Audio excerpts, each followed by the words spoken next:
Ladies and gentlemen, bonjour, buongiorno, buenos dias, guten Tag, dobry dzień. That's my language footprint for today. It's a pleasure being here today and an honor to have been invited to make a presentation on the issue of language rights in international law. So for this opportunity and privilege, really, I'd like to thank the Trace Foundation and its organizers. Before beginning, I have to clarify one thing. I'm not an expert on China, I'm not a linguist, I'm not an expert on the Tibetan people or its languages and culture. You have other colleagues who today are much more knowledgeable in this area than I am. My background is international law and human rights, so I hope I'll be able to make maybe some small contribution to today's discussions from a very different perspective to what you've heard this morning. So for the next 40 minutes or so, I would like to outline in a general way what kind of language rights could be said to exist in international human rights law. And there's one thing I need to emphasize. There's no use pretending that there are a large number of rights that you have in international law, because in the cold world of politics, there is the reality of the weakness of the international human rights mechanisms that have to be explained. And in reality, what is available legally is often less than what many people think. Secondly, what I would like to do this afternoon is to try to describe briefly how and why the language policies that apply in relation to minorities in general, but perhaps also to Tibetans in China, may or may not conform to these international legal standards. And finally, I would like to make a few comments and observations and conclude, perhaps as to what ought to be in place and explain why. But before I do that, because we are in New York, I just arrived from Australia yesterday, I'd like to give you a bit of an example of something that is perhaps not well known. This is one of your neighbors or someone who doesn't live too far away from here, Woody Allen. And in 1975, Woody Allen produced a movie called Bananas.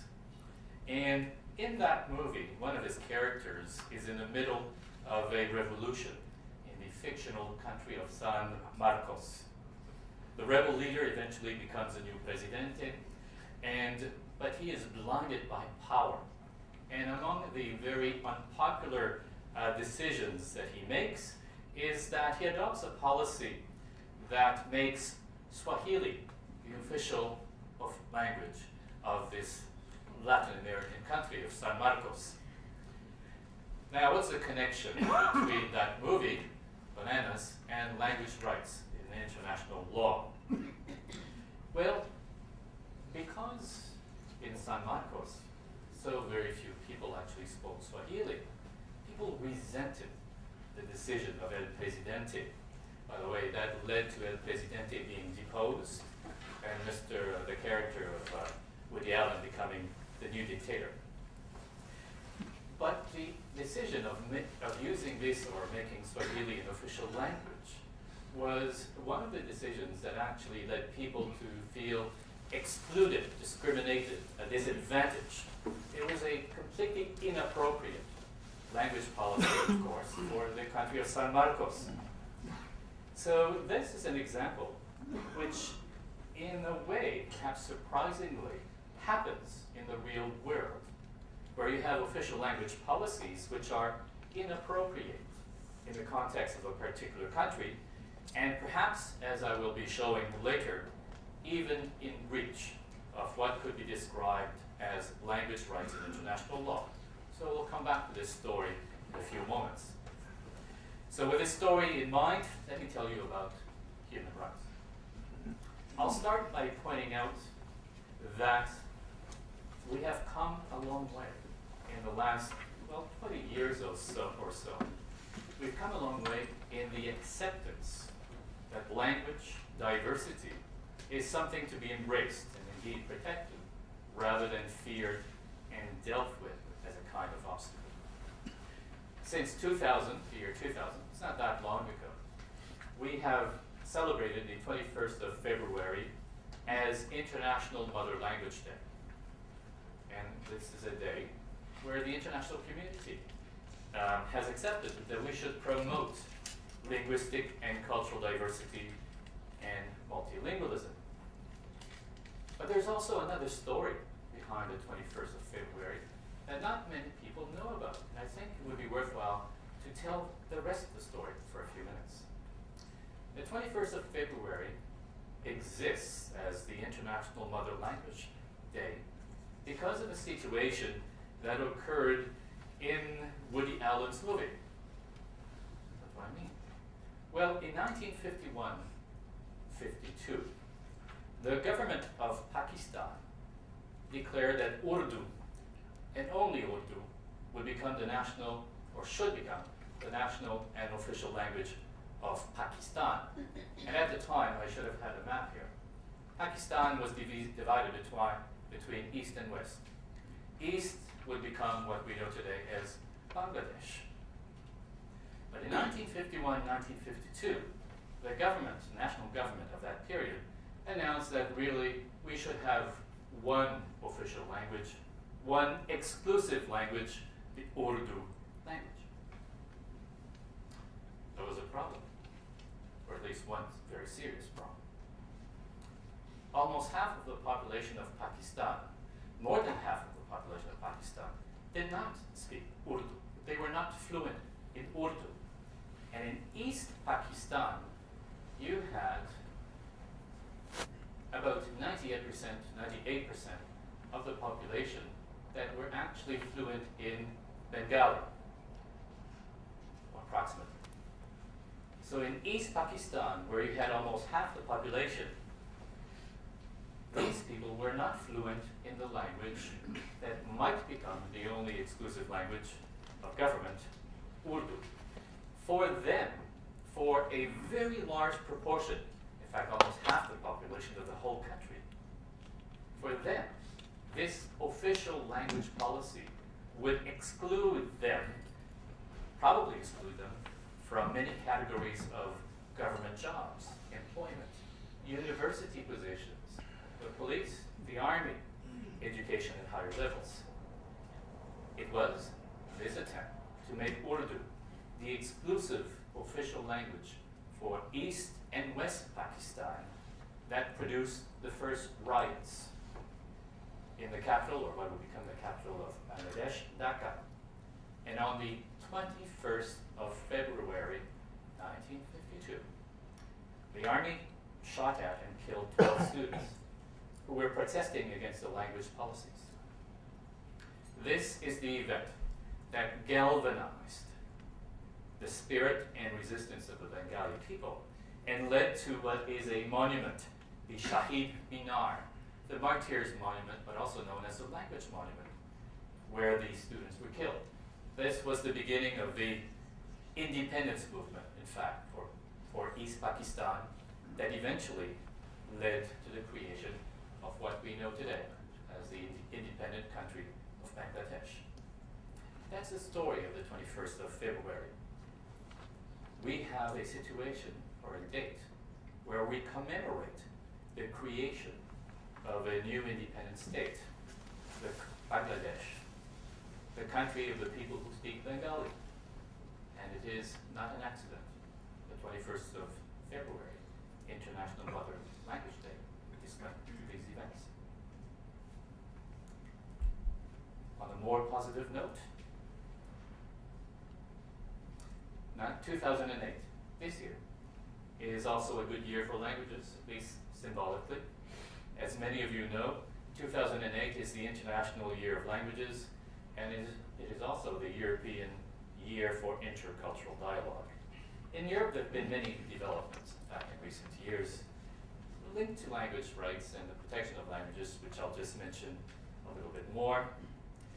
For example, the European Union in 2007 got its first European Commissioner for Multilingualism, who is responsible for language policy of the European Union, such as the promotion of multilingualism for the citizens and institutions of the EU. From about the 1970s, the European Parliament has also adopted quite a few resolutions where it called for further action and commitments towards greater respect for and protection of linguistic and cultural diversity. And you have many of those behind me on the overhead. This is all very impressive once again, but keep in mind that these kinds of resolutions are not legally binding. They're not part of international law. They're not part of European law as such. They're important. They're symbolic. They're real. But they're not the law. I am, by background, someone with I have a legal background, so you'll have to forgive me if I always refer to the law. The law is important. It's often necessary, but I would never say that it is sufficient in many cases. In a special category, which at times has been persuasive for governments, are a rather unique set of documents prepared by some of the world's leading experts at the request of the OSCE, the Organization for Security and Cooperation in Europe, High Commissioner on National Minorities. These, by the way, these documents, they're called recommendations. They're quite detailed, and they're supposed to reflect best practice, good practice in the area of minorities and language rights. One thing that is significant here is that those recommendations, those documents, have actually been adopted as part of mechanisms or approaches which most governments of the OSCE recognize as necessary to ensure peace and stability in a number of European countries.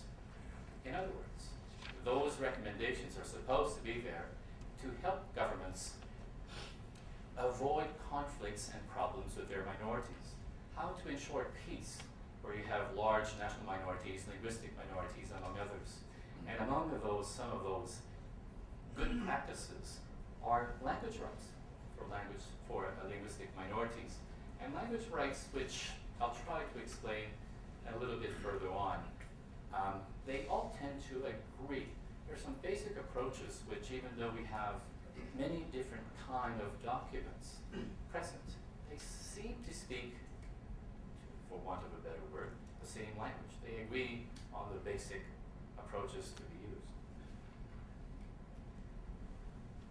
In terms of other non-legally binding documents, at the international level, well, we have a certain number of declarations coming from the United Nations and UNESCO, which I identify here.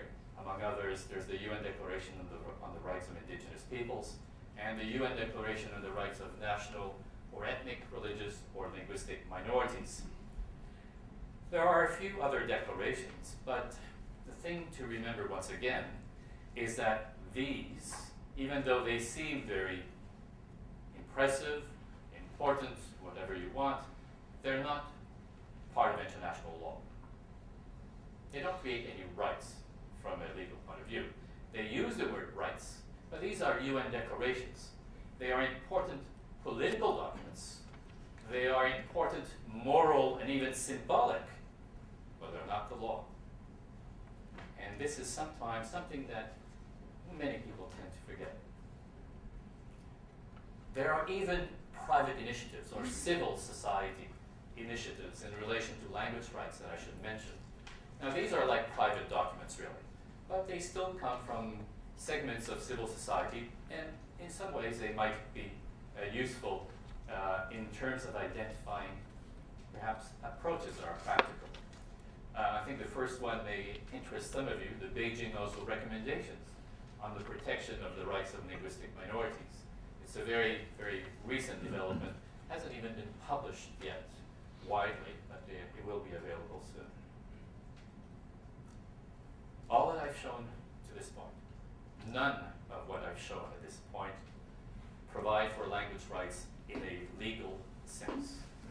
So, because in terms of international law, you need to look at treaties. A treaty is a legally binding document. It is law at the international level. And here we have a lot less to work with. So when we talk about language rights in international law, what do we have? Well, at least in Europe, you do have a number of treaties. These form part of European law, or Council of Europe law at the very least. And they do create, or they give some guidance in terms of what do we mean by language rights? How does it work? What exactly does it mean in practice? So those two documents, the first one is also quite detailed. It does give you some very good guidance as to what, at least in terms of the Council of Europe and in Europe, how language rights could work in a legal sense. Oh, by the way, why do we have two different treaties in Europe? Well, because the approach of these two documents is quite different. The first one, the European Charter for Regional or Minority Languages, actually is there to try to protect languages themselves. That's really the goal, or the officially stated goal of that treaty. The second treaty actually has a human rights approach. It doesn't actually protect languages because they're languages or languages as such. It protects the rights of individuals who speak, among others, who speak different languages. So the focus in the second document is a human right individualistic approach.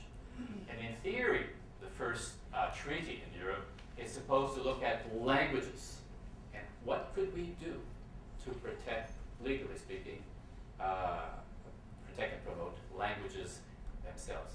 That's why we have two different legal documents, because the focus or the approach is in fact completely different. Even though, and this is perhaps something, once again, most people don't realize, when you look at how the legal measures are written in order to recognize various rights here, they're quite similar.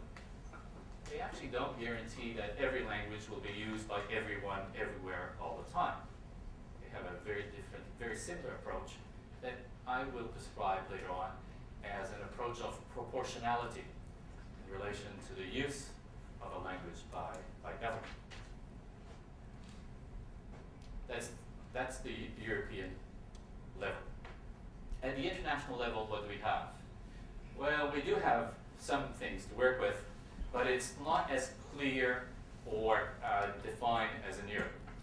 There are a few international treaties that protect cultural diversity, and a few provisions, a few sections of these two treaties that I have behind me that do touch on language in some way or another, but very frankly, they're extremely weak. In fact, I would say for most languages around the world, there's nothing really you can do using those two treaties. To be very frank, very blunt, they're rather, I would say, disappointing, quite frankly. So if you want to refer to those documents and ask, or if you were to ask me, can we use these treaties in international law to assist most minority languages or to assist the Tibetan language in China? No, you can't. There's no point. There's nothing there. And that's about it. Well, there are a few other possibilities of using international law to have certain language rights. But you have to start looking at human rights. So international treaties, international laws that deals with human beings, not language itself, but human beings, individuals, and their language. So where are these? What are these? One of the most well-known provisions, sections that deals with language in some way, is known as Article 27 of the International Covenant on Civil and Political Rights, which basically, even though at one point it seems to have a great deal of potential, it talks about everyone belonging to a linguistic minority having the right to use their own language with other members of their group. In reality, it's not very strong. At most, it probably means that individuals among themselves can speak their own language. That's it. It stops there. It doesn't go much further than that. There's been a lot of commentators, people who believe that any language rights that individuals have can only come from this. One, that's wrong, as I'll show in a few moments. Secondly, this is also very weak. It's basically just the private use of a language within a community itself.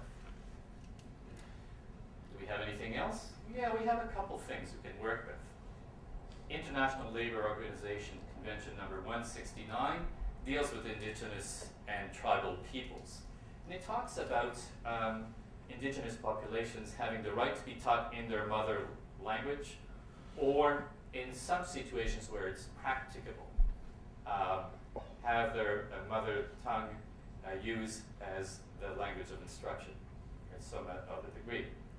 There's also the 1960 UNESCO Convention Against Discrimination in Education, which says in Article 5, paragraph 1c, that members of a national minority have the right to carry on their own educational activities, which includes schools that use or teach their own language. That's relatively good news, but there's a bad news to those two provisions. Once again, they are in fact, if you read them very closely, they're rather weak, once again. The first treaty, the ILO Convention, has not been accepted by many countries in the world.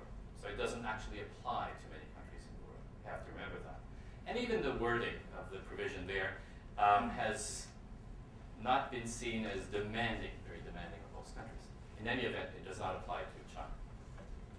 The other treaty, UNESCO Convention Against Discrimination in Education, is also very weak, quite frankly, because it does not say that you actually have the right to be educated in your language. It says that you have the right to your own educational facilities, activities, which means private schools.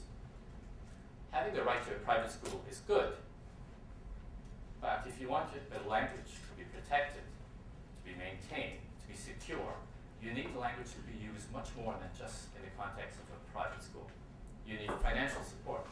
You need your language to be used by government even, and this treaty doesn't touch that at all.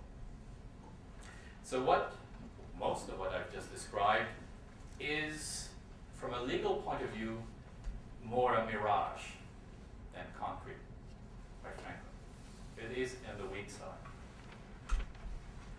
But I'm an optimist by nature. I'm a realistic optimist or an optimistic realist. I'm never quite sure what's really what I am really.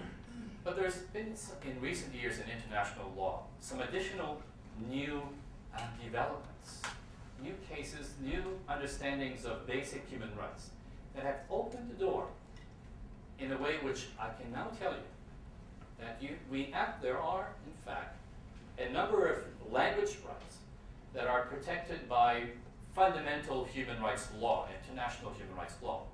And when we're dealing with the fundamental human rights treaties in international law, those are stronger mechanisms. And I'll explain that in a few moments why.